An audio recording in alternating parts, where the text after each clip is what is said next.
Hello YouTubers, this is video number 2. Now I've been told to talk about this, it's supposed to help, but because I can't talk to no one face to face about it, I thought I'd do it this way. Now I told you in the last video, that I'd go in more depth why I hate him so much.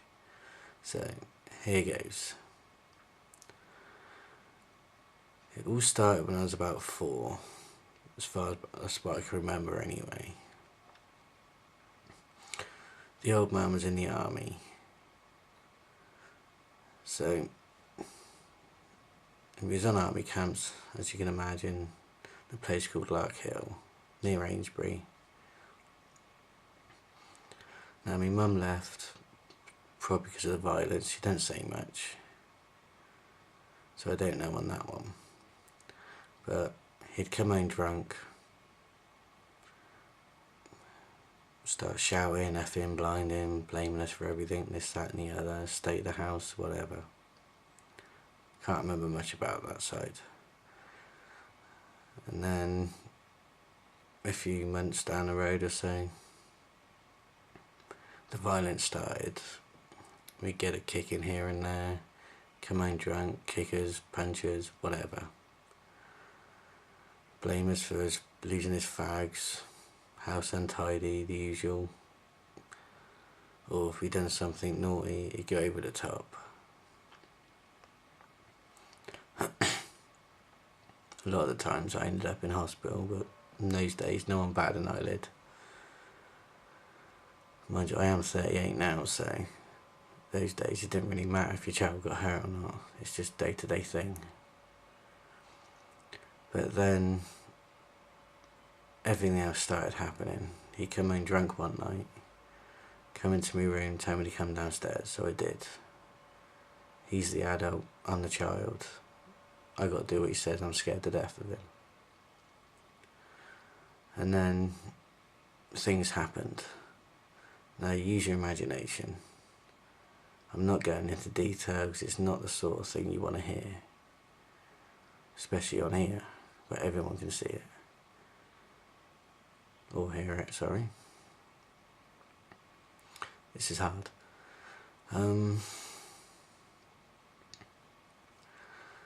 If I said no, or cried, I get a punch in the face, kick in the stomach, whatever he decided.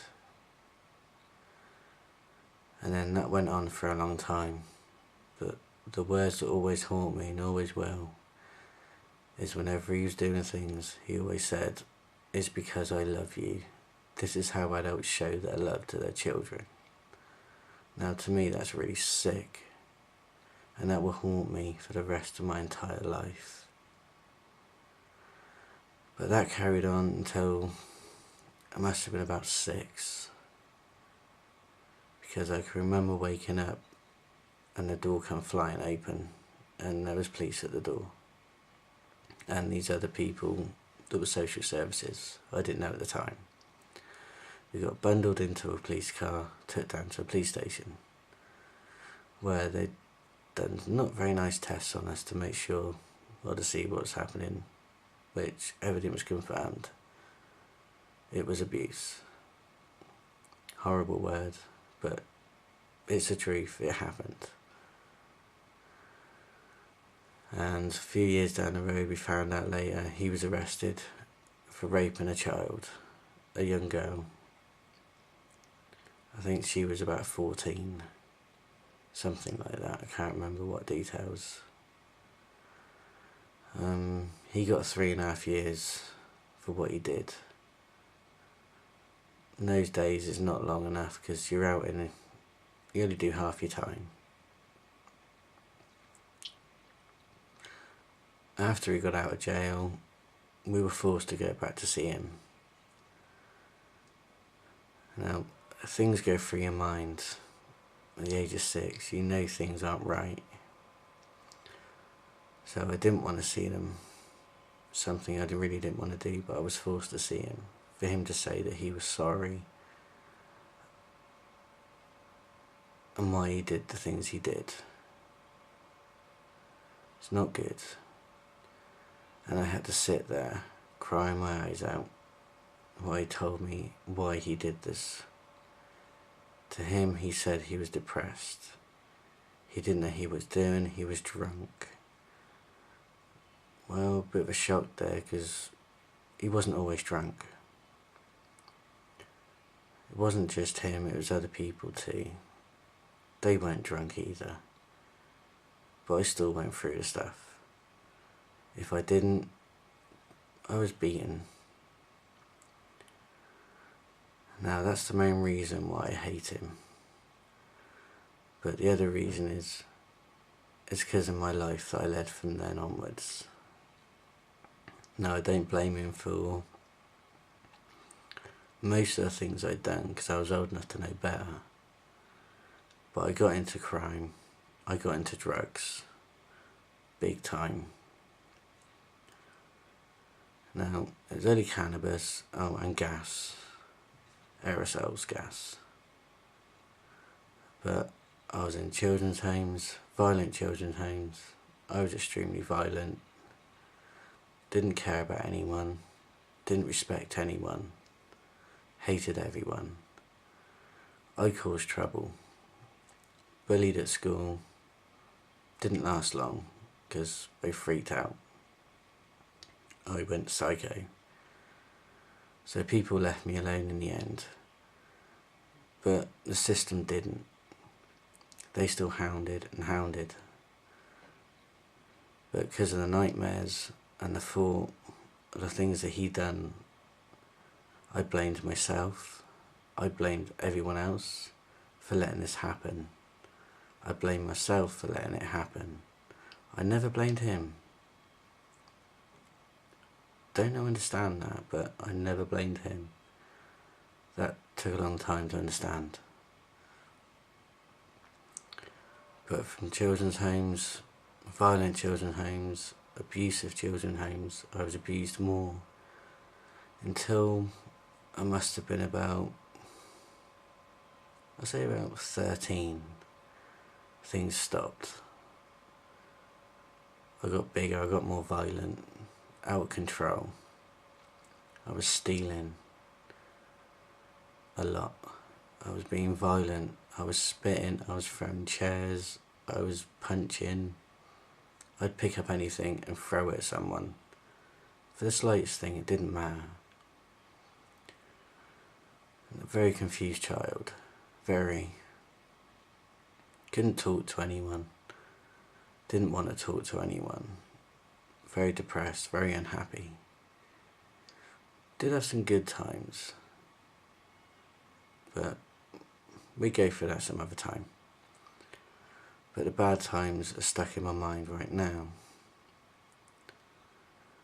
Now, for whoever listens to this can relate to some of the things that I went through and can understand why I went through all the violence that I caused, all the heartache that I caused to other people,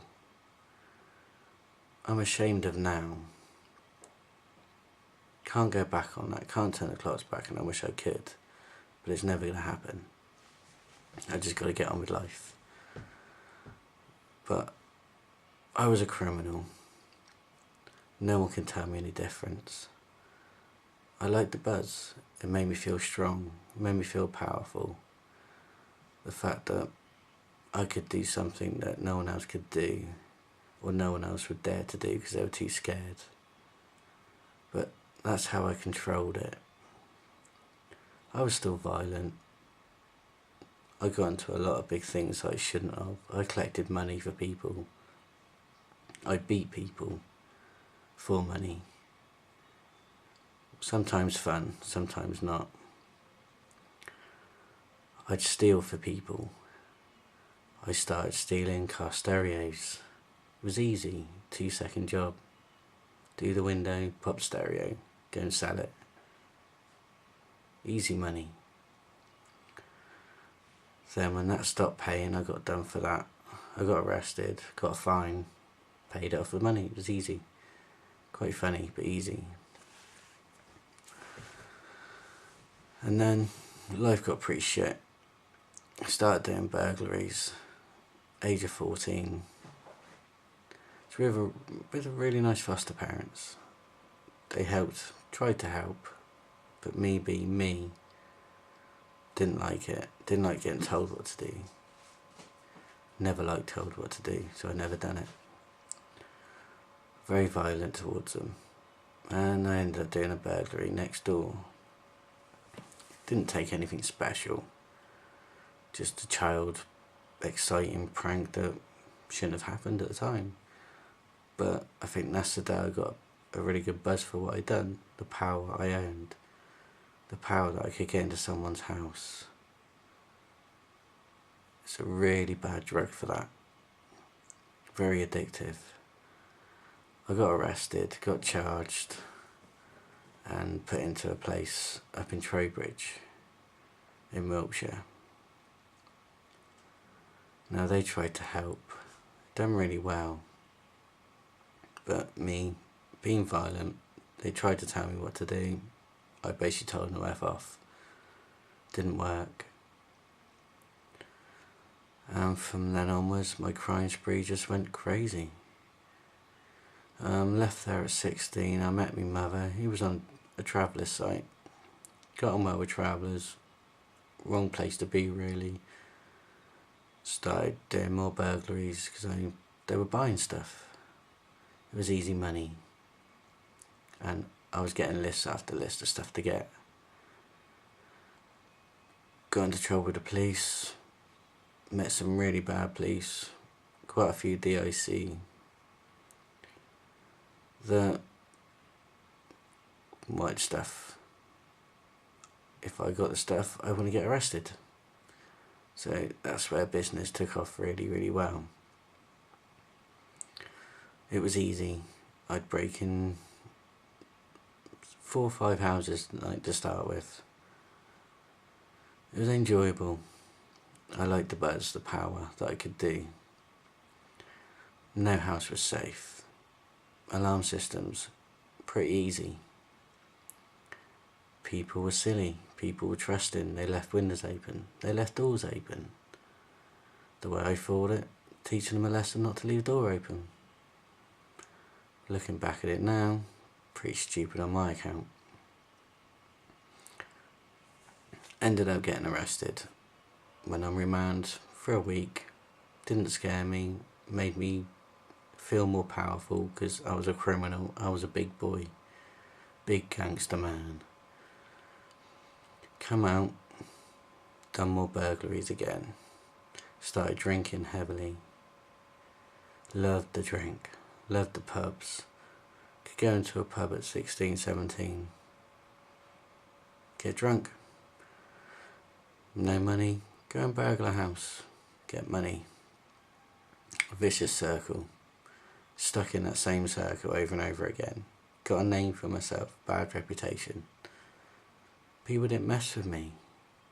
And that was the best buzz I ever had. I loved it. Bad to say that, but I loved it. I had a reputation being a bad boy. Every boy's dream. And I was a bad boy. No one messed. Started doing more and more burglaries because I was an alcoholic.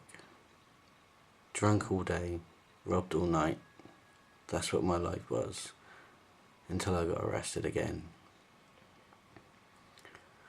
Well, that's as long as I can do this video at the moment because that's my time. Well, I will do another video next week. I hope you listen. Don't judge me just yet. Say what you like. I'll answer any questions. Not afraid to, not ashamed to. But I'll explain a lot more than you'll understand a lot more. But don't judge me just yet. There is more to me than you think. I am a criminal. I'm an ex-con. But I'm a good person now. So if you want to hear more, keep watching. Because there will be more. Well, speak to you soon. And thanks for listening.